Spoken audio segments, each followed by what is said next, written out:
സംസ്ഥാനത്തെ മനുഷ്യ വന്യജീവി സംഘർഷത്തിന് ശാശ്വത പരിഹാരം കാണാൻ കേന്ദ്ര സർക്കാർ വന നിയമം ഭേദഗതി ചെയ്യണമെന്നാവശ്യപ്പെട്ട് സംയുക്ത കർഷക സമിതിയുടെ നേതൃത്വത്തിൽ നിലമ്പൂർ ഹെഡ് തപാൽ ഓഫീസിലേക്കും നിലമ്പൂർ വനം വകുപ്പ് ഓഫീസുകളിലേക്കും പ്രതിഷേധ മാർച്ച് നടത്തി.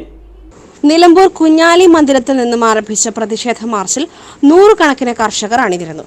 പ്രതിഷേധ മാർച്ച് തപാൽ ഓഫീസിന് മുൻപിൽ പോലീസ് തടഞ്ഞു. കർഷക സംഘം ജില്ലാ സെക്രട്ടറി VM ഷൗക്കത്ത് ഉദ്ഘാടനം ചെയ്തു. മനുഷ്യനും വന്യജീവിയും തമ്മിലുള്ള സംഘർഷം നാൾക്കുനാൾ വർദ്ധിച്ചുകൊണ്ടിരിക്കുകയാണ്. ഈ അടുത്ത ദിവസങ്ങളിലായി എറണാകുളം ജില്ലയിൽ നേര്യമംഗലം പ്രദേശത്തും അതുപോലെ തന്നെ തൃശ്ശൂരിൽ പെരിങ്ങൽകുത്തും വയനാട് കേന്ദ്രീകരിച്ചു താഴെ കോഴിക്കോട് ജില്ലയിൽ കക്കയത്തും എല്ലാം വന്യജീവി ആക്രമണങ്ങൾ.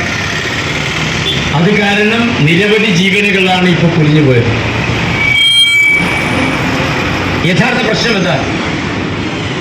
വനം വന്യജീവി സംഘർഷം ലഘൂകരിക്കുന്നതിനാവശ്യമായ സംവിധാനങ്ങൾക്ക് പകരം ഇവിടെ ഈ നിയമങ്ങളെല്ലാം മൃഗങ്ങളെ സംരക്ഷിക്കുന്നതിന് വേണ്ടിയാണ്.